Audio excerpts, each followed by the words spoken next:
Welcome to the Cat Dad Show. My name is Scott Colby. Today, I'm going to share with you a clip of my interview with Penny Wood.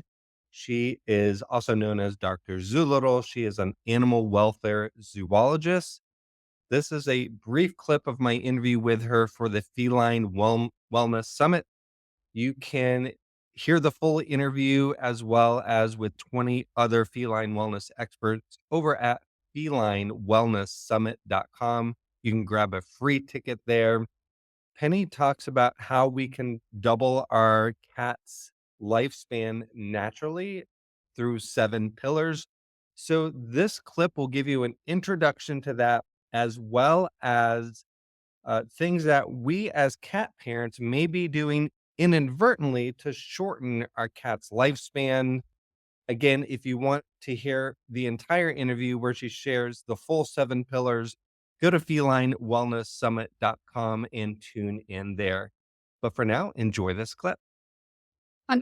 Great. I mean, huge questions to start off with. So it's going to take a minute to sort of unpack some of that. The double your healthy lifespan of your pets comes from the statistics that we see about animal longevity. And the oldest cat on record had a lifespan of 38 human Ah, my years. gosh. 38. Yeah. Like we see a cat getting to 20 and we sort of get a round of applause going, which is great. I mean, don't get me wrong, that's fabulous. But 38 is another ballpark entirely. Of excuse me. So when we look at the average now, what is the average cat living to, in human care, a pet cat? And the answer is around about 15. It varies, of course, but this is the average.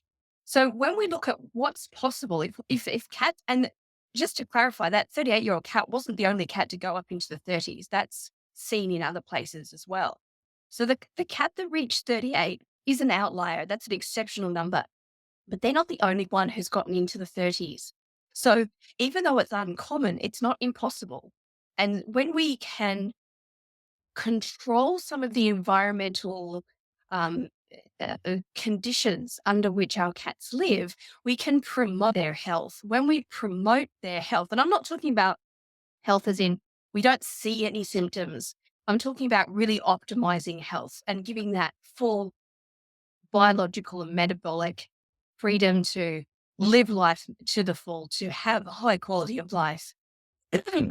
When we do that, we not only improve quality of life in that particular moment, but we also push into the future, the date where diseases start to take an effect. We push into the future where cellular decline starts to have an impact on the body. We push into the future any kind of, um, reduction in quality of life. So the two things go very much hand in hand.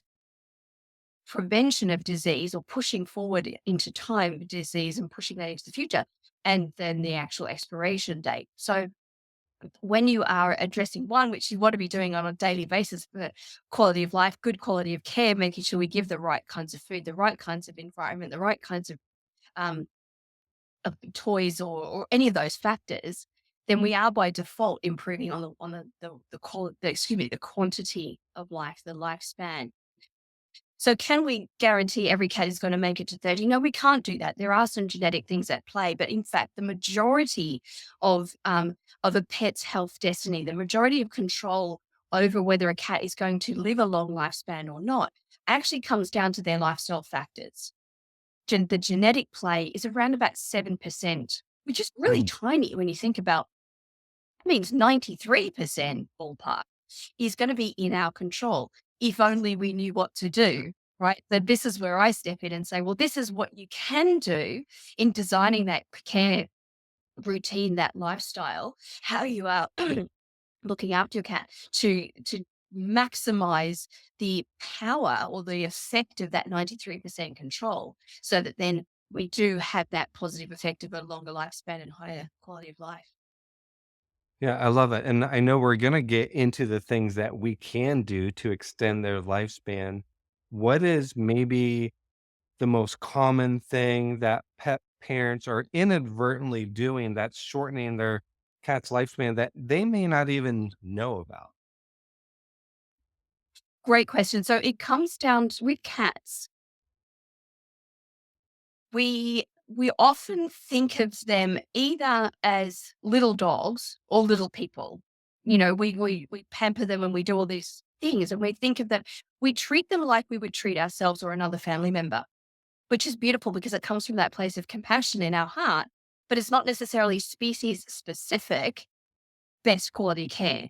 And so, one of the big things that we find in cats is that they suffer from chronic dehydration because they're not a natural free drinker. A dog will naturally free drink. You put a bowl of water in front of a dog and they'll gulp it up and splash it around the place, but most of it's going to go in and they're going to hydrate. If I get thirsty, I'm going to drink from my glass of water here. I'm a free drinker. Cats, typically speaking, are not good free drinkers. They can, right? And some of them will be very fond of doing that, but others will just be like, I don't do that, right?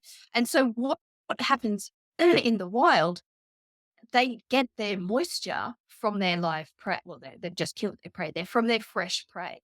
So Mhm. the moisture quantity of a mouse is about 72%. The moisture quantity of a zebra, if you're a big cat, is about 72%. So cats are getting their glass of water, if you like, from eating live, fresh food. When we give them processed food, dry food, some kind of other food that isn't fresh, moist prey, cats can end up being in a state of chronic dehydration because they're just not getting that input of water that then regulates their whole body. And they need to be about 72% body water as well, right? So Mm. any animal has that ratio in their body. So chronic kidney disease arises from the kidney having to work too hard, too much, too long.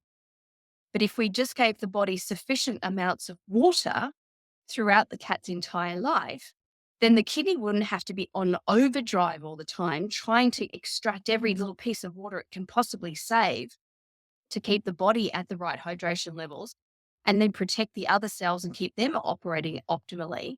So it would operate on a kind of the status quo level of work, right? Every organ is operating on the same level. And so now we have prolongation of that organ's health because we have enough water in the cat. So I always like to say to people, make sure that if you're not giving a raw species appropriate diet, then at least what you're doing is adding extra water into the food bowl. So as they're taking their food, they're getting their moisture the way that they would in the wild.